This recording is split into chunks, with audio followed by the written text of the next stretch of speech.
ดินลาวถือเขาลานลุกล้ำเหยียบย่ำอาทิตย์ปะไตเฮาคนลาวอย่ามัวเสยดูได้จงห่วงใจสามัคคีดับศัตรูทีนี้สถานีออนไลน์ของพวกเฮาประชาชนเสรีประชาธิปไตยลาวโดยแม่นข้าพเจ้าสมพรสายเสโดนดำเนินรายการก็สิ้นเคยเนาะเนาะขอเคารพท่านผู้อาวุโสท่านผู้ทรงคุณวุฒินับถือและหักแพงมายังพ่อแม่พี่น้องเพื่อนมิตรท่านสุภาพสตรีและท่านสุภาพบุรุษทุกท่านทั้งในและนอกประเทศทั่วโลกที่ติดตามรายการเรดิโอออนไลน์ของพวกเฮามื้อนี้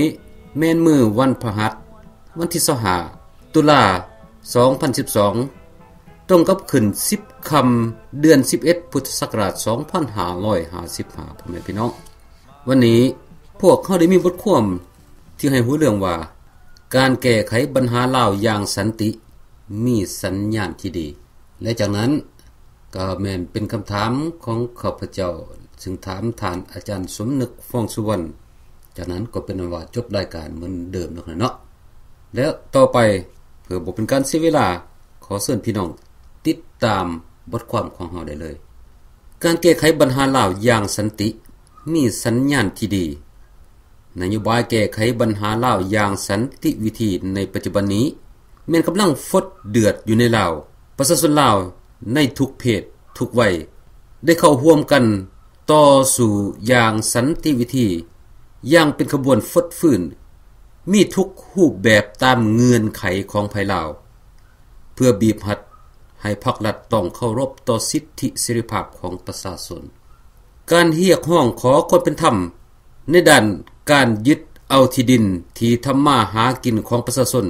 ซึ่งมีความขัดแย้งกันมาเป็นเวลาดนนานมาแล้วและเดี๋ยวนี้ภาครัฐก็จะแก้ไขให้ค่าเสียหายให้ประชาชนอย่างยุติธรรมอันนี้ก็ส่งสัญญาณบ่งบอกว่า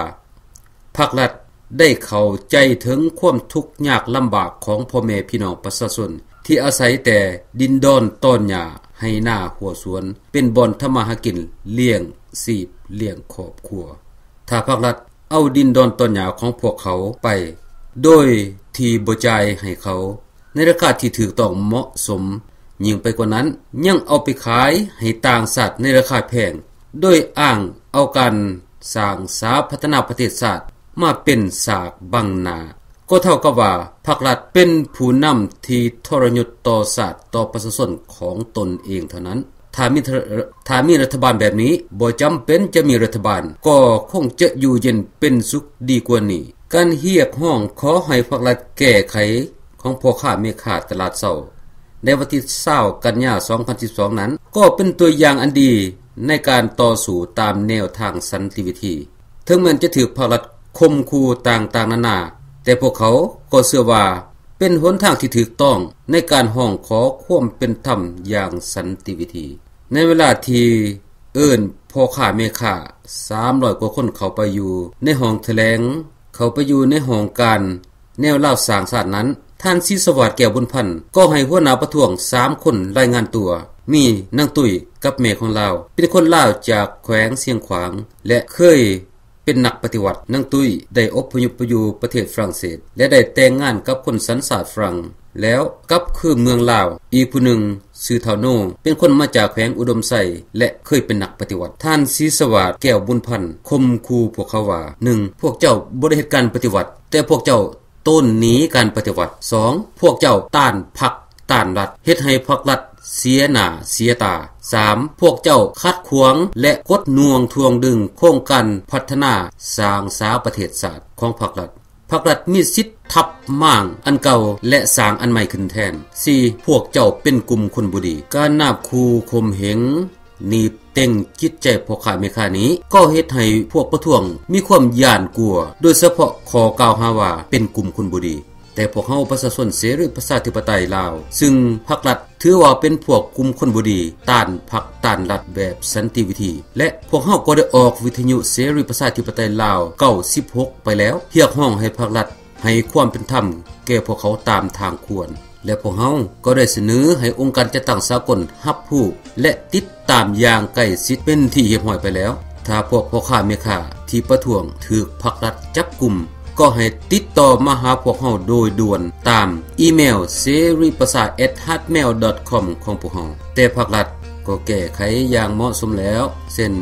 1. จะมีการทุบและแปลงอาคารเก่าแต่ให้คนลาวเป็นผู้ประมูลผู้ใดประมูลถูกก็จะได้รับการประมูลและค่าเช่าก็จะถูกย้อนว่ามีผู้ประมูลในราคาบ่แพงและพ่อค้าแม่ค้าจะจ้างอยู่อาคารหลังเก่านั้นโดยบ่ต้องย้ายไปบ่อนอื่นอีกก็ได้ 2. อำนาจการปกครองจะเป็นผู้กำกับค่าเช่าเองในเรื่องนี้พวกเฮาประชาชนเสรีประชาธิปไตยลาวก็ขอแสดงความดีอกดีใจและขอขอบอกขอบใจยินดีนำการแก้ไขปัญหาของพ่อค้าแม่ค้าได้โดยการโอ้ร่วมเจรจากันที่กล่าวมานี้แม่นบทความการแก้ไขปัญหาลาวอย่างสันติมีสัญญาณที่ดีมีสัญ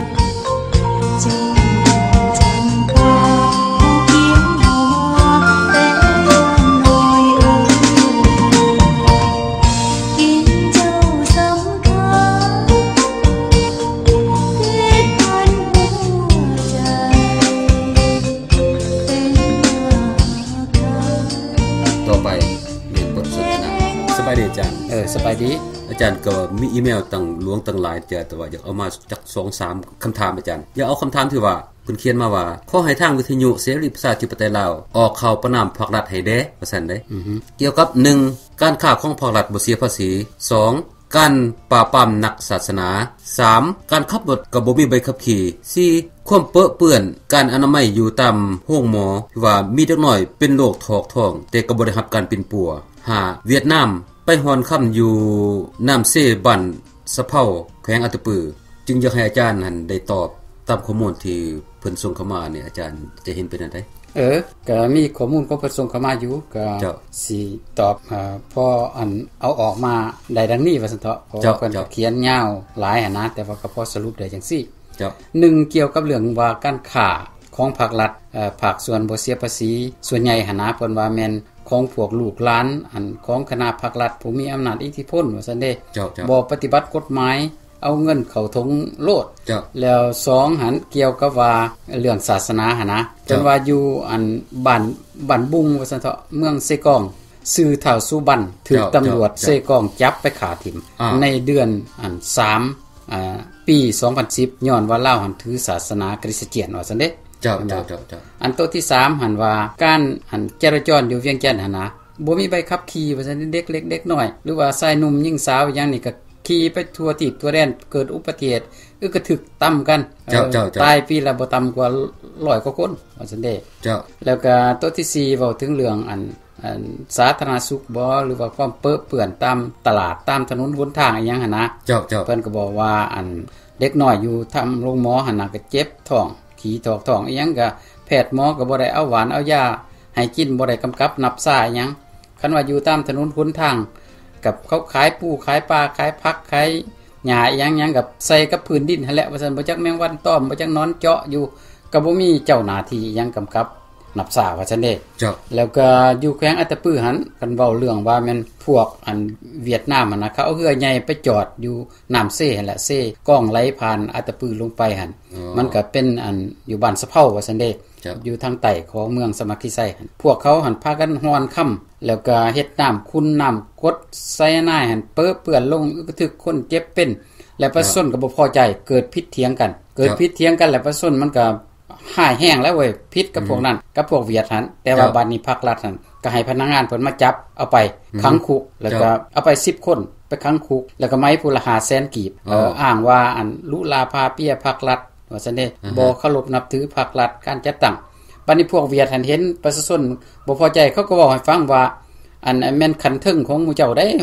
ส่งเขามาลงหาค่ำฮ้อนค่ำนี่ว่าซั่นเด้เห็นบ่อันนี้อันปรากฏการณ์อันนี้ที่เขาส่งเข้ามานี่ก็แม่นขอขอบใจนำแต่พวกท่านมีอีหยังก็ขอให้ส่งเข้ามาพวกเฮาก็จะนำเอาจิตใจของความเว้าของพวกท่านที่อันส่งเข้ามาหั่นน่ะแล้วก็มาออกข่าวให้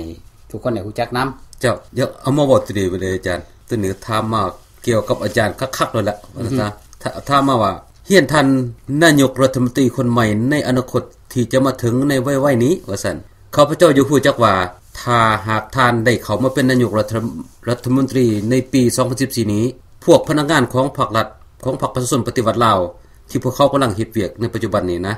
ท่านจะปลดพวกเขาออกจากการเลยบ่หรือว่าท่านจะซับซ้อนให้พวกเขาเฮ็ดนำพรรคของพวกท่านไปเลยอันนี้อาจารย์จะตอบเขาว่าแนวใดจ้ะ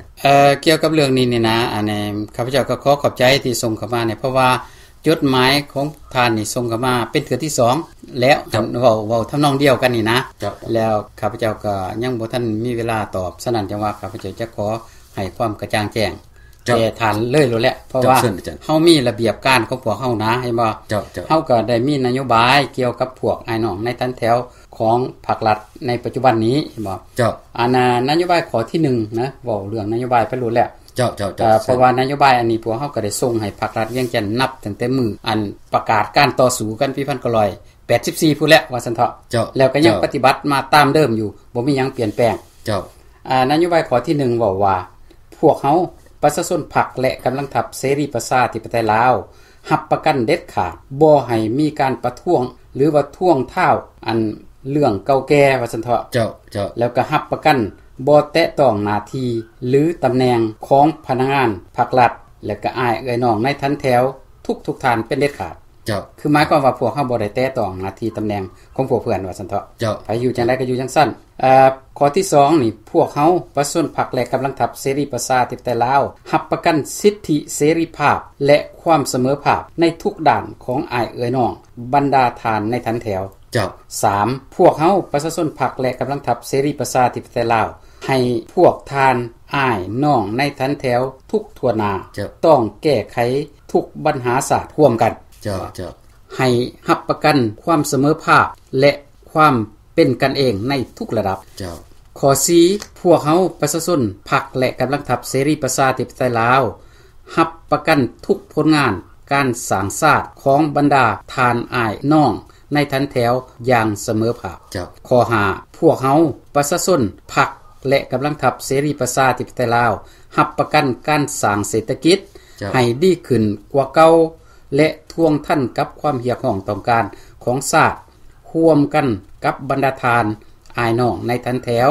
และรับประกันชีวิตการเป็นอยู่ของ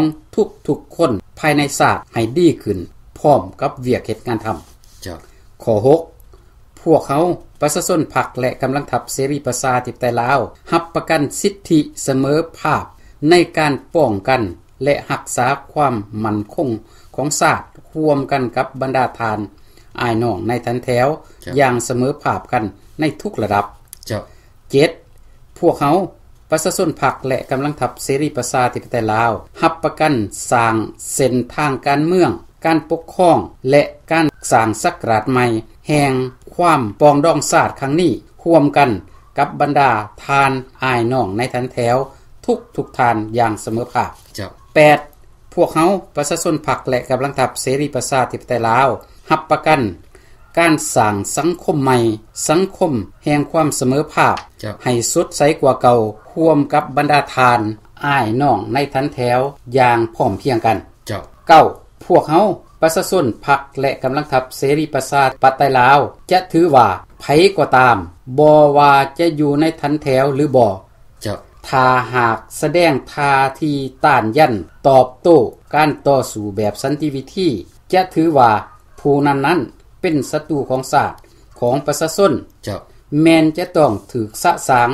จากพ่อแม่พี่น้องประชาชนลาวอย่างเป็นทางการแต่ถ้าหากกลับใจให้การสนับสนุนสู้พวกเฮาประชาชนพรรคและกำลังทัพเสรีประชาธิปไตยลาวจะอภัยให้ทุกอย่างที่ผ่านไปรับประกันสิทธิเสมอภาคและความยุติธรรมในทุกระดับอันนี้แม่นนโยบายของพวกเฮาได้ปฏิบัติกันมาแต่ต้นตลอดไปแล้วก็จะปฏิบัติจังซี่อันนี้ก็ขอให้ทานที่ถามมานั้นก็เข้าใจรู้แล้วว่าพวกเฮาบ่มีนโยบายที่จะประหารเขียดแขนกันแม่นเข้าไปเพื่อร่วมกันสร้างสาพัฒนาประเทศชาติของเฮาขึ้นใหม่อันนี้อยากให้เข้าใจจังซั่นมาหน้าที่การงานของพวกท่านบ่ได้เสียหยังหมดมีแต่จะต้องร่วมกันเฮ็ดให้ดีขึ้นเท่านั้นเองแหละอยากให้ทัศนะจังซี่ล่ะเด้ อันนี้ดิฉันอาจารย์อันพวกพ่อค้าแม่ค้าที่เฮียของเขาคมเป็นธรรมอยู่ตลาดเช้านะอาจารย์เขาก็ยังมีความย่านกลัวเพราะว่าท่านชินสวัสดิ์คมคูนะว่าเป็นคนตามภาคตลาดเป็นคนกลุ่มคนบ่ดีว่าซั่นซะอันนี้อาจารย์มีความเห็นจังได๋เกี่ยวกับอันการเรียกร้องขอความเป็นธรรมของพ่อค้าแม่ค้าตลาดเช้าเวียงจันทน์น่ะนะเห็นบ่พวกเฮาก็ได้ออกข่าวในรดิโอเลทที่96ไปแล้วแล้วก็ขอให้พวกท่านกลับไปฟังคืนตื่มแล้วก็จะได้เข้าใจอันหลายๆแง่หลายมุมตื่มอีกว่าการที่พ่อค้าแม่ค้ายังมีความบ่มั่นใจว่าสะเทาะย่านถึกภาครัฐจับกุมหลังจากกองประชุมอาเซมเก่าผ่านไปนี่นะเห็นบ่ก็บ่ต้องวันไหวถึงแม้นว่าท่านศรีสวัสดิ์แก้วบุญพันธ์จะเว้าว่าพวกพ่อค้าแม่ค้าหั่นเป็นกลุ่มคนบ่ดีซึ่งถือว่าเป็นอันตรายหายขาดที่สุดมีโทษถึงตายว่าซั่นเถาะเห็นบ่เจ้าแล้วก็อันนี้ก็หมายถึงว่าประชาชนพรรคและกำลังทัพเสรีประชาธิปไตยลาวที่ภาครัฐเว้าว่าเป็นกลุ่มคนบ่ดีเป็นลูกแหลงตีนมือของจักรพรรดิอเมริกามีเป้าหมายทับหม่างพรรคทำลายรัฐโดยใช้นโยบายสันติวิธีน่ะนะเห็นบ่เดี๋ยวนี้พวกพ่อแม่พี่น้องก็บ่ต้องวันไหวเพราะว่าเดี๋ยวนี้ล่มเปลี่ยนทิศแล้วเห็นบ่ล่มเปลี่ยนทิศแล้วภาครัฐหั่นเข้าใจดีว่าพวกเฮาหั่นบ่แม่นกลุ่มคนบ่ดีเพราะคนที่บ่ดีแท้ๆนั่นหั่นนะแม่นพวกที่นิยมเวียดนามแล้วก็แม่นเวียดนามเองที่นั่งกินข้าวกับภาครัฐอยู่หั่นแหละเห็นบ่อันที่หวังทับหม่างขัดขวางการโฮมลาวขัดขวางบ่อยากให้ลาวและเขาเป็นสมาชิกการค้าโลกและบ่อยากให้เขากลุ่มเอเชียนหั่นนะบ่ให้ได้เข้าร่วมอันการค้าเสรีอาเซียนแต่ว่าเวียดนามได้เข้าร่วมว่าซั่นเถาะเจ้าบัดนี้แต่ถึงอย่างใดก็ตามเห็นบ่อันถ้าว่ามีกรณีจับกุมถูกจับกุมก็ให้พวกอันพ่อค้าแม่ค้าของหั่นนะก็ติดต่อมาหาพวกหมู่เฮาโลดทางอีเมล seripasa@hatman.com เพราะว่าเกี่ยวกับความเรียกร้องต้องการเป็นความเป็นธรรมของพ่อค้าแม่ค้าตลาดเช้าหันพวกเฮาได้เสนอให้องค์การจัดตั้งสากลได้รับรู้และติดตามเบิ่งอย่างใกล้ชิดที่สุดเห็นบ่ฉะนั้นอย่าได้น้อยเนื้อต่ำใจจงทำมาหากินซื้อขายแล้วก็ด้วยความบริสุทธิ์สัตย์ซื่อแล้วก็ถือว่าก็เป็นกันดีแล้วว่าซั่นนะว่าอยากให้ทัศนะจังซี่สำหรับเรื่องนี้นะเจ้าอันนี้บ่เว้าอันนี้มนต์ท่านอาจารย์ว่าอันนั้นแถลงการณ์ตัวฉบับ347นะว่าเกี่ยวข้องกับกองประชุมสภาอาเซียนยุโรป7มีคำถามแต่บ่มีคำตอบเว้าในทำนองว่ากองประชุมอาเซียนเก่าที่จะมาถึงนี้จะมีประเทศใดประเทศหนึ่งถามขึ้นมาอีกมันสิเป็นไปได้บ่อาจารย์คันถ้าว่ามันมีก็คงสิดีหลายแล้วเพราะประชาชนลาวเฮาทั้งในและทั้งนอกประเทศนี่ก็อยากได้ยินจากปากของภาครัฐนั่นแหละอาจารย์และอาจารย์จะอธิบายตื่มได้เกี่ยวกับเรื่องนี้นี่นะแม่นแน่นอนว่าในกองประชุมอาเซียนเก่านี่นะจะต้องมี5ประเทศถามขึ้นมาแต่บ่แม่นอันราชอาณาจักรไทยเป็นผู้ถามอันภาครัฐสปป.ลาวอย่างน้อยจะมี5ประเทศด้วยซั่นอย่างน้อยจะมี5ประเทศที่จะถามแต่บ่แม่นอันราชอาณาจักรไทยเพราะจะถามเกี่ยวกับว่าอันการเลือกตั้ง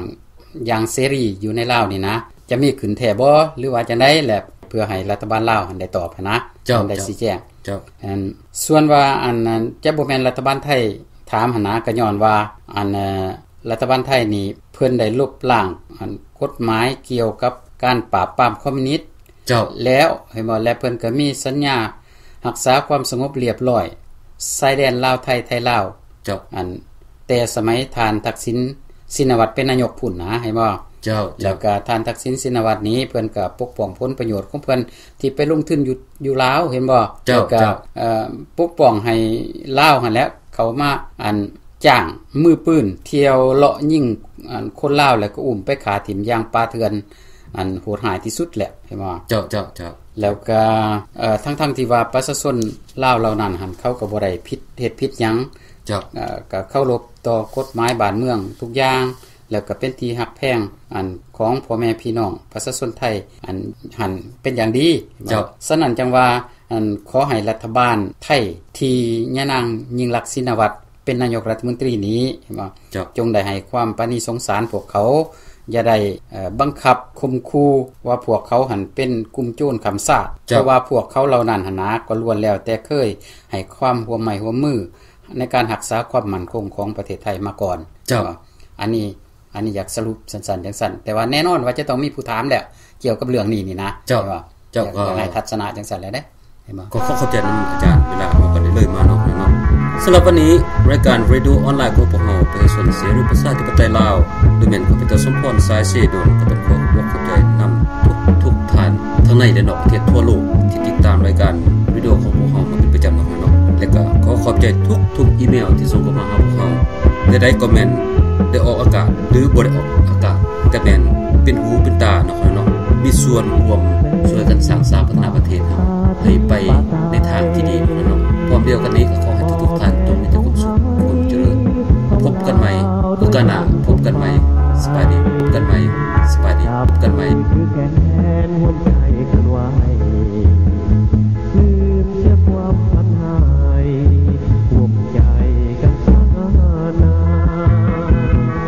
เสรีที่ปากสาธิตปานใดบ่ว่าอยู่ไสไกลๆก็ลาวทั่วหน้าออกห้วยภูเขาเหนือไทยบ่ว่าความสัมพันธ์พร้อมหน้าด้วยใจเฮาสามัคคีลืมความหลงผิดที่เฮาเคยสร้าง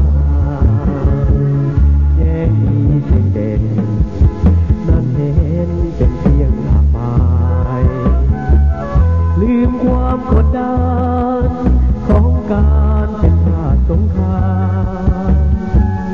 จากการลุกลามคุกคามของชาวต่างชาติเสรีที่ปากสาธิปไตย